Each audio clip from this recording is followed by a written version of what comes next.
What's up, internet people? Welcome to my channel. In this video, I'm going to be giving a quick presentation on triplicity rulership. So, if you aren't familiar with traditional astrology, then that whole term triplicity rulership may sound very foreign to you. But all triplicity means is element. Triplicity is another word for element. And so everybody in astrology is familiar with the elements fire, earth, air, and water. And what happens is that there are three planets that rule over each of the elements. And that was a very important thing in medieval astrology for reasons I'll get to later in this presentation. But I just want to say that don't let if you're not familiar with the term triplicity rulership, don't let it intimidate you because you could just replace triplicity and say element rulership. If you're unfamiliar with triplicity rulership, or even if you are, this is going to be the primary table that we're going to be using in order to understand the rulership. It's very straightforward, but this table right here refers to triplicity. And the main thing I want to say out the gate is that it does matter what time, not what time you were born, but whether you have a day chart or a night chart. Because if you're born during, let me see. I just want to make sure I'm recording because I was talking and okay, I'm recording. But if you're born during the day, then your sun is going to be above the horizon in your chart. And if you are born at night, the sun is going to be below the horizon. But that matters because there is something known as a daytime ruler and a nighttime ruler. And what that means is that for each element, let's start with the fire element. For Aries, Leo, Sagittarius, and yeah, Aries, Leo, and Sagittarius, those are going to be those are going to be the signs that fall under the fire element. And so the daytime ruler for the fire element would be the sun. So no matter where you see Aries, Leo, or Sagittarius in a chart, the daytime triplicity ruler or the first triplicity ruler for the element is going to be the sun. The second triplicity ruler would be Jupiter, and the third or cooperating triplicity ruler is going to be Saturn. Saturn is always going to be the third ruler with the fire element. But what happens is if you were born at night, then Sun and Jupiter are going to be switched. And Jupiter is going to be the first triplicity ruler, and the Sun is going to be the second triplicity ruler. And I know it may seem somewhat random when it comes to the assignment of these planets over the fire element, because you may would be like, hey, well, shouldn't Mars, the fire planet, be a triplicity ruler? Well, the rationale behind that is that fire and air are the masculine diurnal elements, while Sun, Jupiter, and Saturn are the masculine and diurnal planets. Therefore, they rule over a masculine diurnal element or the masculine diurnal elements such as fire and air. And then the more receptive or the feminine elements such as water and earth, those are going to be ruled by feminine and nocturnal planets such as Venus, Mars, and the moon. Now, I want to go to Gemini because Gemini is also going to be a masculine element. And Gemini, the daytime triplicity ruler for Gemini is going to be Saturn. And the nighttime triplicity ruler for the air element is going to be Mercury. And then the cooperating ruler is always going to be Jupiter. So you may again wonder, why is Saturn associated with the, you know, air element? Well, Saturn has a lot to do with the air element. Saturn rules over the air sign Aquarius, and Saturn has exalted rulership in the air sign Libra. And again, Saturn is a masculine diurnal planet, so it only makes sense that he has rulership over a masculine diurnal element, especially in an element that he has two ruling signs in. And then Mercury is the nighttime ruler. So what that basically means is that, Mercury rules over, because I know I mentioned earlier that, you know, masculine, feminine, but Mercury is said to be neutral. But Mercury represents communication, information, and travel. And he's very swift in his motion. And so that is his association with the air element. And Mercury rules the air sign Gemini. And then Jupiter we have as a cooperating triplicity ruler because Jupiter is a diurnal planet. And so basically what that means is that despite any other type of rulership in the chart, if you were to find Jupiter in an air sign like Aquarius, Libra, or Gemini, even though Gemini is a challenging sign for him, there is something that Jupiter has to work with. That is a position that's going to be somewhat like, you know, mitigated because Jupiter and Libra, while that's not Jupiter's domicile or exaltation, Jupiter has triplicity there. And if Jupiter has triplicity there, especially if it's in his first phase, that can show what Jupiter can be very powerful within that sign. So triplicity rulership is just one way to measure how strong a planet is or how well a planet can function. And then for the remaining elements, water and earth with Cancer, so for Cancer, Scorpio, and Pisces, the daytime ruler is always going to be Venus, and the nighttime ruler is going to be Mars, and the cooperating ruler is going to always be the moon. So if you're born at night, no matter where you see the sign Cancer, Scorpio, or Pisces, it would be advantageous to investigate the placement of Mars because he's the nighttime ruler of the water element. And and if it's during the day, Venus. And the moon, again, is always going to be the cooperating ruler. She's always going to be um the third triplicity ruler of the water element. And then finally, we have the earth element, Taurus, Virgo, and Capricorn. And so these signs here, the first triplicity ruler for Taurus, I mean, for the earth element is going to be Venus. The second triplicity ruler is going to be the moon, and the cooperating ruler is always going to be Mars. Again, if you're born during the day, I'm sorry, if you're born at night, then the first triplicity ruler is going to be the moon, the second triplicity ruler is going to be Venus, and once again, the cooperating ruler is going to be Mars. So I highly recommend that you like find one of these dignity tables. You could just Google table of planetary rulership, triplicity rulership, essential dignities. This one here is a PDF file that Chris Brennan has made available on his website, HellenisticaStrology.com. And if you have trouble like finding one, or if you want me to send you this one, I can just shoot you an email and send you this one if you just shoot me an email in my description box below. But they are relatively easy to find online because it's going to be because it can be challenging to remember, especially because it's not the most intuitive.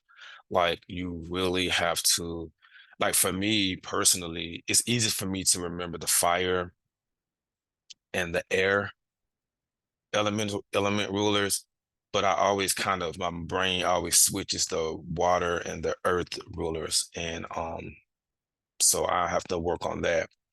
But the reason why triplicity rulership is so important because it allows astrologers to become very specific in our delineation of things. And so, as you all know, the 12 houses, they cover a broad range of topics. Like there are so many things that you can say about the fourth house. You know, it rules the father, it rules the family, it also rules land and agriculture, it also rules, the end of your life. The same can be said about the seventh house. In addition to ruling your romantic partners, it also rules your business partners, and it can show your adversaries and your opponents. Even with the 10th house rules the mother, but it also can rule the career and your reputation and your status in the world. And so triplicity rulers allow us to gain very specific information about specific topics in a chart. So for the first house, it's going to be more so based on time. So the triplicity rulers of your first house is not going to be representing different topics, rather, they're going to be representing different stages in your life. So for the first part of life, which is going to be up until age 28, this particular planet, the first duplicity ruler is going to represent your quality, temperament, desires, and conditions. And then from age 29 to maybe like 57, the second triplicity ruler is going to represent the quality of your life, temperament, desires, and conditions. And then for your elderly or the final part of your life, that's going to be represented by the third triplicity ruler. And so what that can mean is that a Saturn in Aries in the third house is going to be very different than a Mercury in Virgo because Saturn is afflicted, right? By being in Aries and by being cadent. But Mercury, if he's the second triplicity ruler of the native life, then I could look at a person and say, based on this and some other things I have to look at, the second part of your life should be more beneficial than the first part of your life. During this part of your life, because Mercury is in Virgo, you may acquire a skill set. You may become involved in some sort of business, some sort of thing where you have to be very technical and be very precise. You may become very devoted and dutiful to a particular craft, and that should provide you with the skills that's going to be necessary to live a more improved life versus with the Saturn in Aries, that tells a very different story. Again, I think I gave the third house as an example. One thing off the top of my head I could think about is there could have been some sort of issue with, a sibling or with short distance travel during the early part of their life. There could have been a very difficult early upbringing, and that could have really stuck with the person. And then, around age 28, things could change for them. And then with that being so, and that would be true for any of the air signs on the ascendant. So if you have Gemini, Aquarius, or Libra rising in a day chart, then Saturn is going to be the first triplicity ruler. Mercury is going to be representing the second part of your life, and then Jupiter is going to be representing the third part of your life. Same for fire. Like for instance, I'm a fire rising, and so I'm born at night. So Jupiter has the first part of my life. I have Jupiter in Aquarius in the seventh house. And then the sun is going to represent the second part of my life. And then the third part of my life is going to be represented by Saturn, which is gonna be a little crazy because my Saturn ain't the most, it's not the most stable. Um, but my Jupiter, has triplicity rulership in Aquarius, and it has angularity in the seventh. And so that certainly suggests some amount of interest in astrology and Jupiterian things such as philosophy, the arts, long distance travel, higher education, with Aquarius representing organized thought. That's representing my interest in astrology and connecting with other people with that astrology during this part of my life because Jupiter's in the seventh house. And then the second house is all about money, money, money, money, money. There are other meanings, but again, this is going to be time-based and it's going to be representing your money and livelihood for the first part of your life, the second part of your life, and the third part of your life. So if you have Cancer on the second and you are born at during the day, then what that can show is that Venus, um, Venus is going to be the first triplicity ruler. It's going to represent your money during the first part of your life. Then Mars is going to be the second, and then the moon is going to be the third. And so let's say you have Venus, Jupiter. Well, that's really good. And let's say that they are free from the rage of malefics and they're well supported. That may show riches and where money is abundant, and you may even be spoiled a little bit. And then let's say we get to Mars for this same example, and your Mars is in, let's say Mars is in Gemini and in opposition with Neptune. That's going to be a bit more challenging. There's going to be a drastic change, and that can show maybe, the loss of assets or having to liquidate your assets, or that can even show where there could be potential theft involving your money and livelihood, or you may earn your money through dealing with Mars and Neptune things. And a Mars Neptune combination could, deal with working with sick people, working in a hospital, or working with those that may be dealing with some sort of infection. Mars Neptune also has connections with water for work. And then the third ruler, which would be representing the end of your life, and that example would be the moon. And so let's say the moon is in Taurus. Well, the delineation for that, very brief delineation would be money should be really good during the first part of the life. Around age 28 to 57, 59, there should be some challenges. And then things should stabilize during the third part of life.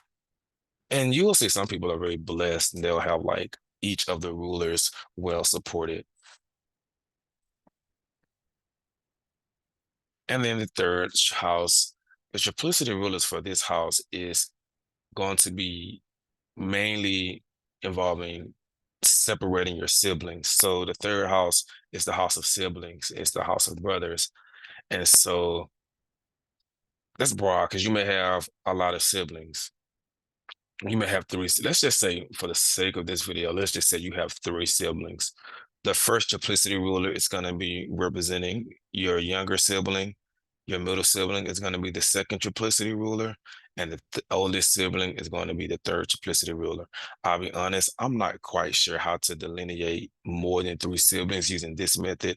I have my own method for looking at siblings in the natal chart, which deals with derived houses, but I also use this. But if there are more than three siblings, then I'll just go to the derived houses, which is where the third house is the first sibling, and then the fifth house would be the second sibling, and then three, four, five, six, seventh house would be the third sibling, the ninth house would be the fourth sibling, the 11th house would be the fifth sibling, and all of that.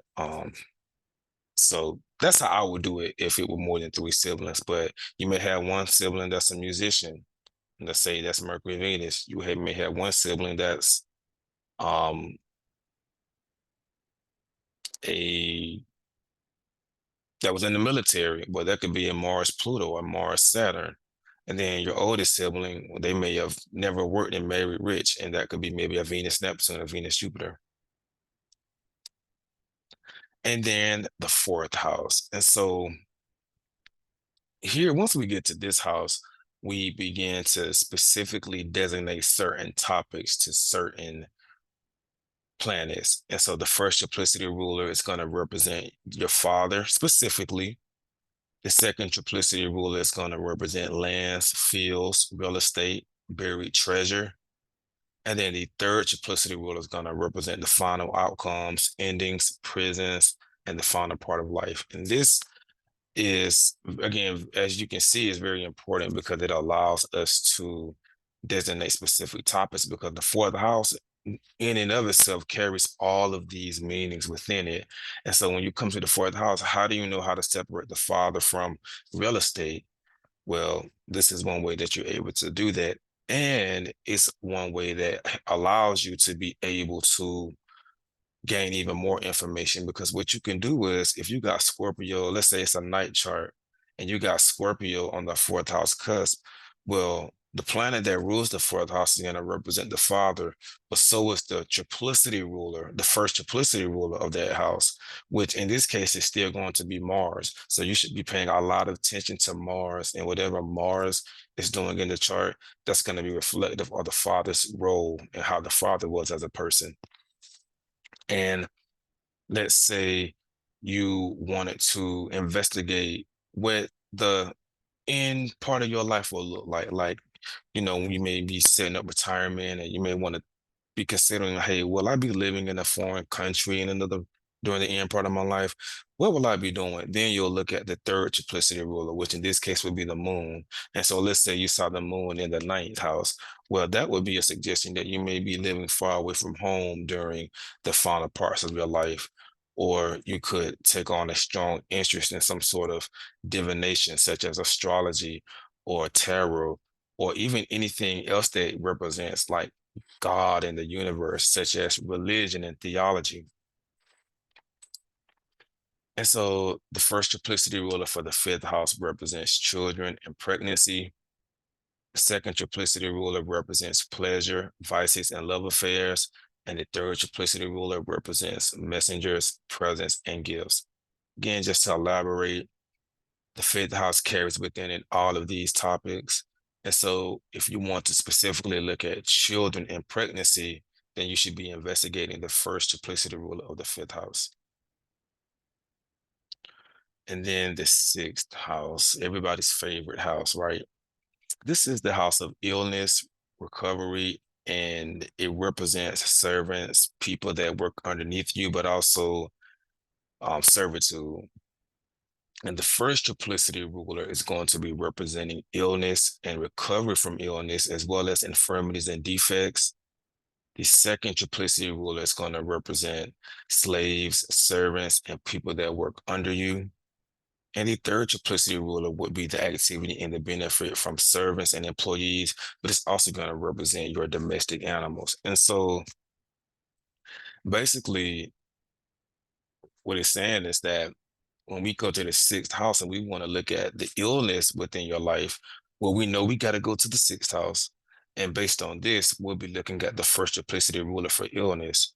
Now, if I wanted to inquire or gain information about your beloved cat, then I would also go to the sixth house, but instead I would look at the third triplicity ruler.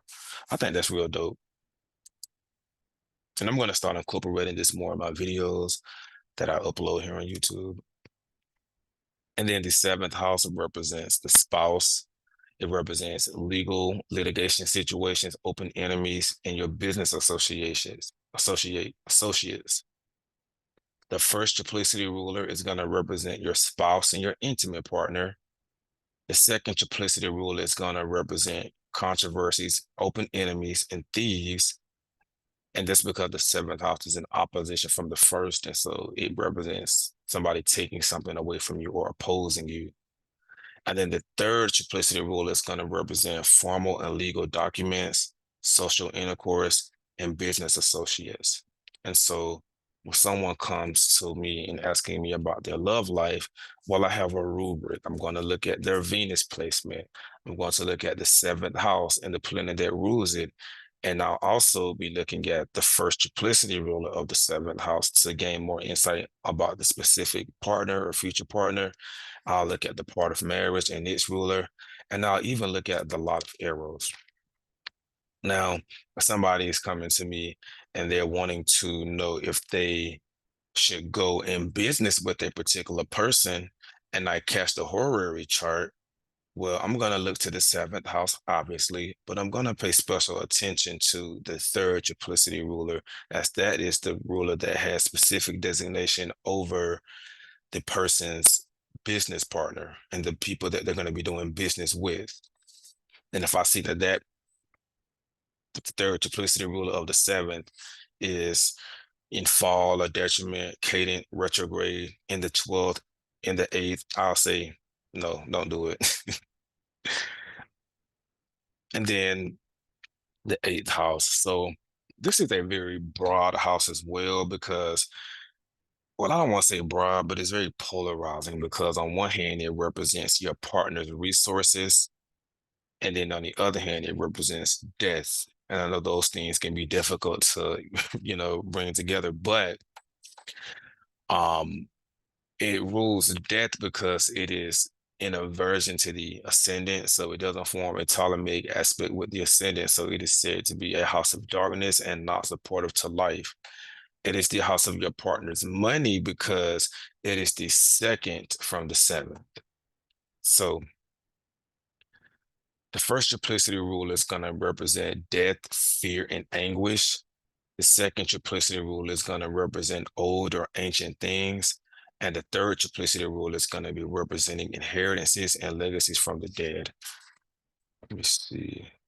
Yeah, and legacies from the dead. I was trying to see if there was one that was specifically for the partner's money, but I would add to this. Look to the ruler of the eighth house as the primary significator for your partner's money, and look to the first triplicity ruler of the eighth house for the part of the eighth house that has to represent death, as well as planets in that house as having to represent those more malevolent topics of the eighth house. That's how I separate it. And you know, if you want to investigate your eighth house, let's see, hey, will I receive any sort of inheritance?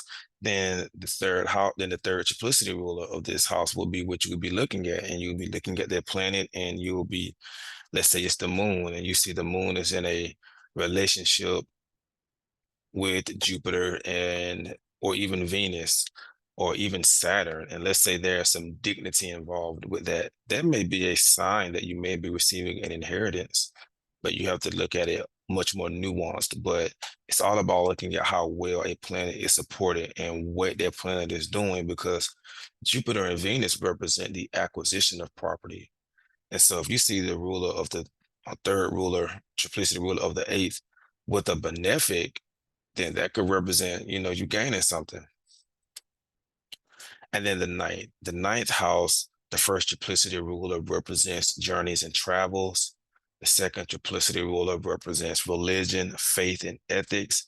And the third triplicity ruler represents science, divination, knowledge, astrology, premonitions, and dreams. And so this is very interesting because some people are into dream work and interpreting their dreams or other people's dreams. And so if you were to do that from an astrology perspective, such as maybe casting a horary chart for what a particular dream means, then you would be going to the ninth house, but you would also be going to the third triplicity rule of the ninth house for insight about what that dream means.